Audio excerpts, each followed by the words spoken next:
నమస్తే, welcome to citizens pulse. నేను మీ ఉదయ్కి.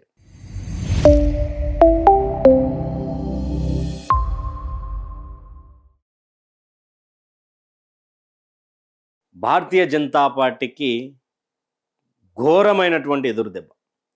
3 దశాబ్దాలుగా చక్రం తిప్పినటువంటి భారతీయ జనతా పార్టీ 3 దశాబ్దాలుగా ఒకటే జెండాను అదే కోట మీద ఎగిరేసినటువంటి కంచుకోటను ఈసారి ప్రశాంత్ కిషోర్, జన్ సూరజ్ పార్టీకి సంబంధించినటువంటి నేత అక్కడ కొల్లగొట్టాడు అనుకోవచ్చు.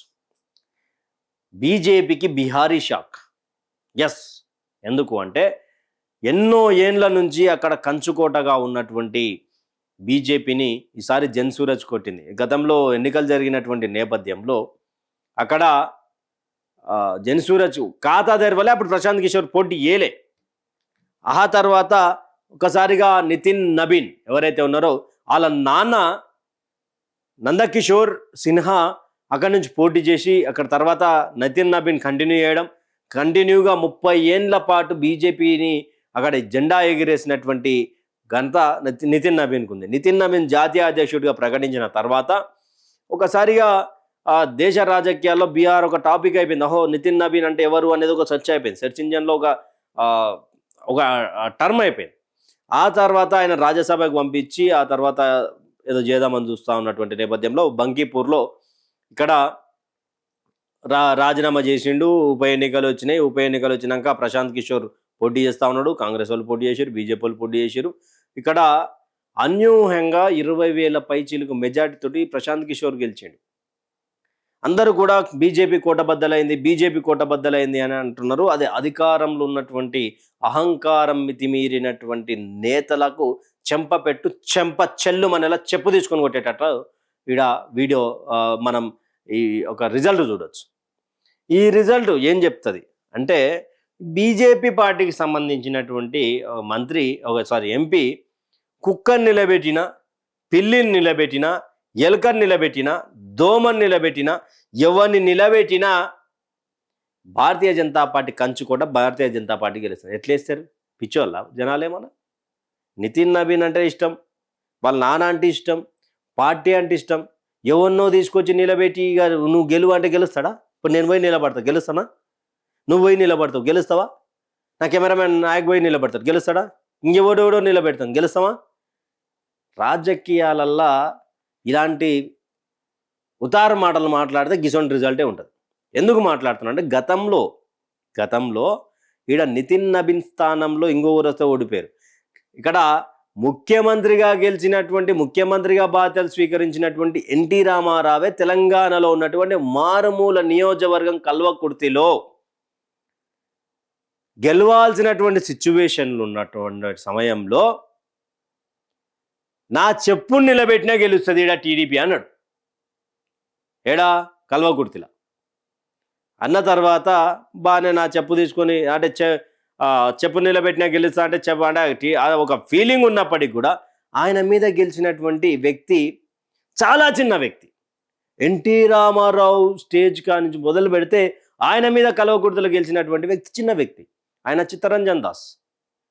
ఆయన ఎన్టీ రామారావు మీద గెలిచిండు. ఎందుకు గెలిచిండు? చిత్తరంజన్ దాస్ గొప్పోడని కాదు, ఇక్కడ నా చెప్పు నిలబెట్టినా గెలుస్తా అని చెప్పి అహంకారపూరితమైనటువంటి మాటలు మాట్లాడితే ఆ రోజు ఎన్టీఆర్ని అక్కడ ఓడగొట్టారు. కల్వకుర్తి తెలంగాణ రాష్ట్రంలో ఉన్నటువంటి మారుమూల నల్లమల్ల ప్రాంతంలో పక్కన ఉన్నటువంటి కల్వకుర్తి నియోజకవర్గం. ఇప్పుడు ఇదే మాటలు మాట్లాడి జన్ సూరజ్కి లైఫ్ ఇచ్చారు. ప్రశాంత్ కిషోర్ ఒక స్ట్రాటజిస్ట్, అది మర్చిపోయారు భారతీయ జనతా పార్టీ. మర్చిపోయి అవకాశం ఇచ్చేసారు. నెక్స్ట్ జన్ సూరజ్ పార్టీకి ప్రభావితంగా చేసేటువంటి ఉంటుందా అంటే ఉండొచ్చు, ఉండకపోవచ్చు. తాను ఎంత పెద్ద డాక్టర్ అయినా తనకు జ్వరం వస్తే తాను ఇచ్చుకున్నటువంటి ఇంజెక్షన్ వికటిస్తుందంట. అంటే తన వైద్యం తాను చేసుకోలేనంట. అట్లే ప్రశాంత్ కిషోర్ స్ట్రాటజీ బీహార్ ఎన్నికలలో ఖరాబ్ అయిపోయింది. అసలు దీనికి సంబంధించి ఎన్ని ఓట్లు వచ్చినాయంటే ప్రశాంత్ కిషోర్కి 64,151 ఓట్లు వచ్చినాయి. ఇక్కడ రాగా సిన్హాకు 44,827 వచ్చినాయి. ఆర్జేడీ అభ్యర్థికి 14,273 ఓట్లు వచ్చినాయి. సుమారు 20,000 ఓట్ల పై 20,000 ఓట్లు అనుకోరి. అయితే ఇది ఎందుకు టాపిక్ అయింది అంటే 30 ఏళ్ళుగా ఇది బాంకీపూర్ అనేది కంచుకోట ఇలాగ. దాంట్లో ఇది ఒకటి నడుస్తూ ఉన్నది. ఉప ఎన్నికలు జరుగుతూ ఉన్నటువంటి నేపథ్యం కదా, జెన్జీ ఎఫెక్టు బీహార్ మీద బలంగా పడ్డది. అక్కడ కొంత ఈ నిరుద్యోగులకు సంబంధించి అది సంబంధించి కొన్ని సంఘటనలు ఉంటాయి. దానికి సంబంధించి కొంత రూపు మార్పింది. ఏదైతే నీటికి సంబంధించినటువంటి జంతర్ మంతర్ వద్ద జరిగినాయి కొంత అవి అంటే ఎమ్మెడే జరిగినాయి కదా ఉప ఎన్నికలు. చాలా ఒక 6 నెలలు 8 నెలలు గ్యాప్ ఉంటే మర్చిపోతారు. ఈ యొక్క ఎఫెక్టు బంకీపూర్ మీద పడ్డదని కూడా అనుకోవచ్చు. ఆ తర్వాత ఇవన్నీ స్ట్రాటజిస్టులు మాట్లాడడం, ఈ రుబాబ్ మాటలు, మేము ఏడున్నా గెలుస్తాం, ఎవరిని పెట్టినా గెలుస్తాం. మోడీ పతనం స్టార్ట్ అయిందా అంటే కాలే. మోడీ గెలిచిన చోట మోడీకి ఇచ్చి ఓడిపోయిన చోటు ఇవ్వాలే. కానీ కంచుకోటలో ఓడిపోవడం అక్కడ ముఖ్యమంత్రి సామ్రాట్ చౌదరికి అవమానకరమైనటువంటి విషయం. సామ్రాట్ చౌదరికి ఎదురుదెబ్బ అనుకోవచ్చు. ఎప్పుడైనా ఉప ఎన్నికలలో ప్రతిపక్షానికి సంబంధించినటువంటి పార్టీ గెలిస్తే అరే చలో ప్రభుత్వం బాలేదనుకోవచ్చు. కొత్త అభ్యర్థి గెలవడం, కొత్త పార్టీకి అసలు ఒక సీట్ లేనటువంటి, ఒక ఓటు శాతం లేనటువంటి వ్యక్తి గెలవడం చాలా అవమానకరమైనటువంటి విషయం ఇది. ఆ తర్వాత బీహారీ రాజకీయాలలో ఇక్కడ నితీష్ కుమార్ని తీసేసిన తర్వాత సామ్రాట్ చౌదరిని వచ్చినాక కొన్ని మార్పులు వచ్చినాయి. బహుశా నితీష్ కుమార్ సంబంధించినటువంటి పార్టీ కూడా సపోర్ట్ చేయలేదేమన్నది కొంత వార్త సర్క్యులేట్ అవుతా ఉంది. ఎందుకంటే నితీష్ కుమార్ని తీసేసారు. ఏదైతే కర్ణాటకలో జరిగిందో సిద్ధరామయ్యని తీసేసినాక డీకే శివకుమార్ కొన్ని ఎదురుదెబ్బలు దాకా ఇక్కడ కూడా భారతీయ జనతా పార్టీ అంటే మేము కరెక్ట్గా లేకపోతే మీకు ఈడ జాగా కూడా లేదు, మేము ఓడగొడతాం అనేది ఒక సంకేతాలు ఏమని ఇచ్చిరేమో. ఇన్ని రోజులు నితిన్ నబీన్ని వాళ్ళ నాన్నని చూసి గెలిపించరేమో, పార్టీ చూసి గెలిపించరేమో. ఇక్కడ జెన్జీని కొంత టార్గెటెడ్గా ఉన్నాడు కాబట్టి ఆ సమయాల్లో జరిగినాయి కాబట్టి ఏమైనా జరిగిందేమో. ఇదంతా ఒక వర్గం మాట్లాడుతుంటే ఇంకో వర్గం ఏమంటది, ఇది దేశంలోనే ఉన్నటువంటి రాజకీయ మార్పుకు సంకేతాలు అంటూ మన మంత్రి పొన్నం ప్రభాకర్ మాట్లాడతాడు. అన్న మాట్లాడతాడు. ఆడ మీ యొక్క ఇండియా కూటమిలో ఉన్నటువంటి ఆర్జేడీకి ఎన్ని వచ్చినాయి? అసలు మీ కాంగ్రెస్ అభ్యర్థి పోటీ చేస్తాడా? పోటీ చేసినా మీరు మద్దతు ఇచ్చిన ఎన్ని వచ్చినాయి? అప్పటికి బీజేపీకి 44,000 ఓట్లన్నీ వచ్చినాయి. మీరు వాళ్ళు 20,000 ఓట్ల మెజార్టీతోటి 19,000 ఓట్ల మెజార్టీతోటి ఓడిపోతే మీరు దాదాపు 50,000 ఓట్లతోటి ఓడిపోయారు పొన్నమన్నా. మీ ఇండియా కూటమి అభ్యర్థి 50,000 ఓట్ల మెజార్టీతోటి ఓడిపోయాడు. ఎవరి ఇంట్లోనో పెళ్ళి అయితే నా ఇంట్లో పెళ్ళి అయిందని చెప్పి నువ్వు వాడి తలకాయ కూర తింటుంటే నువ్వు తింటే అంటే ఎట్లా చెప్పు? అంటే నీకు పడనోనికి మంచి చెడు అవుతుందంటే నువ్వు నీకు మంచి అయినట, నీ వల్ల అయినట. బీహార్ రాజకీయాలకు మీకేం సంబంధం? కనీసం ఒక సీటు గెలిచిరాడా? ఆర్జేడీ కనీసం 50,000 మెజార్టీతోటి పొన్నమన్న మీ కాంగ్రెస్ అంటే మీ కూటమి అభ్యర్థి ఓడిపోయినాడా? మరి దీన్ని ఎట్లా చూస్తారు?